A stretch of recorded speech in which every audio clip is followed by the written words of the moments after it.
The Peruvian presidential election continues to be a contentious one. Now, it hasn't been officially called as of yet. As we're talking about it now, who knows by the time this video is published, but there is some good news because the leftist teacher, Pedro Castillo, is holding on to a narrow lead over the pro-business right-wing candidate, Keiko Fujimori.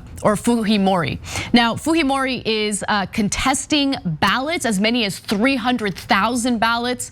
And so her allegations of inconsistencies and potential voter fraud have been uncorroborated.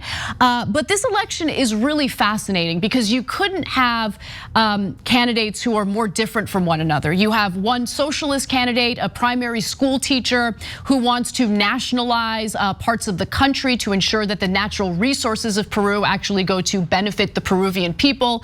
And of course, that's Castillo, who is far more popular with rural and indigenous voters in Peru. And then with Fujimori, well, she has an interesting past, to say the least. This is now the third time that she's run for president. She's obviously lost the last two times. And her father served time in prison recently because of corruption and his role in using death squads to murder people. So, I mean, I think you guys can guess which candidate I would prefer if I were living in Peru. Now, with more than 97% of the official vote counted, the hard left candidate, Pedro Castillo, holds a razor-thin lead of about 0.4% over his far-right opponent, Fujimori, an advantage of about 70,000 votes. As I mentioned, Fujimori is contesting 300,000 ballots, but is there any likelihood that she could basically reverse the results of this election through her protests of how the election was conducted? Now, Fujimori has alleged fraud and irregularities in the count of Sunday's election. She accused Castillo's party, Peru Libre, of using a strategy to distort and delay the results which reflect the popular will by challenging ballot tallies that she alleged had favored her party. Now, the votes coming in from the rural parts of Peru came in later. And so it looks like she's using a little bit of a Trumpian tactic here where she's like, I had the lead. And then all of a sudden that lead turned to me losing by a very slim margin. So she's contesting the results, and it could be weeks until we know what the official result of the election is. But there is some good news, right? So I'm always a little concerned about how the United States weighs in on these types of issues. And so an Inter-American Observer mission did not report any irregularities and said the ballot passed off correctly, complying with international standards. You have no idea how much of a relief that really is, honestly. Like, once you hear anything coming from the international community, especially like Western governments, about irregularities in response to a leftist winning an election, you should be concerned. But it doesn't appear that that's going to be the case here.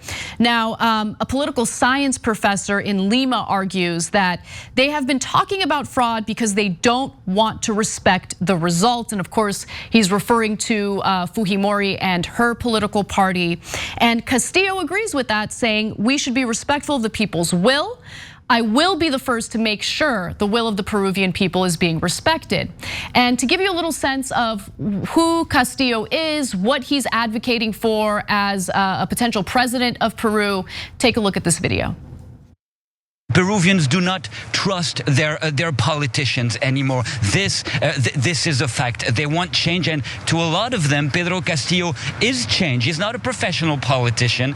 He's a primary school teacher, and to a lot of people, he is change. But to the other half of the population, he's dangerous. Well, so it's still impossible to know what's going to happen. Yeah, let's listen to Pedro Castillo. Changing the constitution, nationalizing natural resources, two of the pillars that he spelled out on the campaign trail.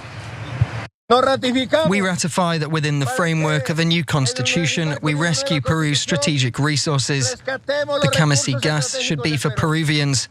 We must nationalize the Kasparian gas project, the gold, the silver, the uranium, the copper, The lithium that have just been handed over to other countries, it has to be for Peruvians.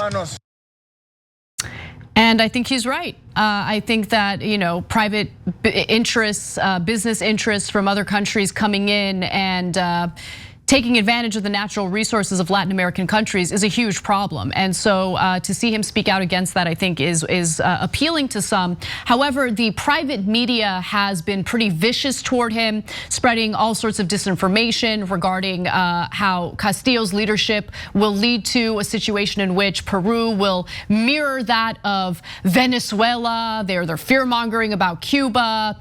And so that might have persuaded some Peruvians to vote in favor of Fujimori, his opponent. But I do want to read this comment in our member section from Perpendicular Time, because this comment is accurate, and I'm grateful that this perspective is being shared. By the way, you can become a member by going to tyt.com/join. Perpendicular Time writes, saying death squads doesn't quite explain her father's history.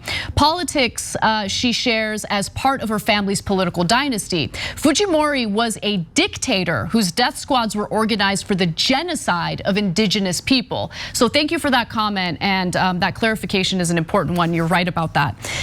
So we'll see how this turns out. Fujimori has faced some serious accusations herself.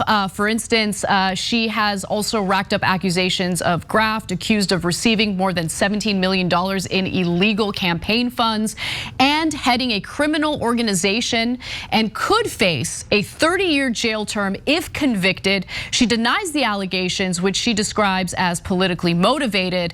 But Peru had, look, we know what happened with her father. Peru also has a pretty terrible history with corruption. In fact, just late last year, the Martin Vizcarra, who was serving as the president, was basically ousted as a result of bribery allegations. He denies the bribery allegations. He and his supporters claim that he was targeted by members of Congress over his focus of rooting out corruption. So far, based on what I've read, there hasn't really been much corroborating evidence indicating that he did take bribes. But as I mentioned, the office of the presidency in Peru has been riddled with all sorts of problems. Vizcarra's ouster late and the inauguration of the interim president, his name was Manuel Merino, amounted to a return of the political chaos that has long riddled Peru, where you've seen since the 1990s presidents who have resigned, they've been indicted, they've been put in jail amid clouds of corruption. One former president even killed himself. So the country needs stability. I think that a focus on ensuring that the natural resources of the country actually benefit the people of the country is important. And so it looks as though the outcome of this election will be a positive one, and we'll certainly fill you in as soon as we know the final details. But I do also want to note that the DSA has already congratulated Castillo, and I hope that he does secure this win, because I think that he is the better of the two candidates for sure. Thanks for watching The Young Turks, really appreciate it. Another way to show support is through YouTube memberships.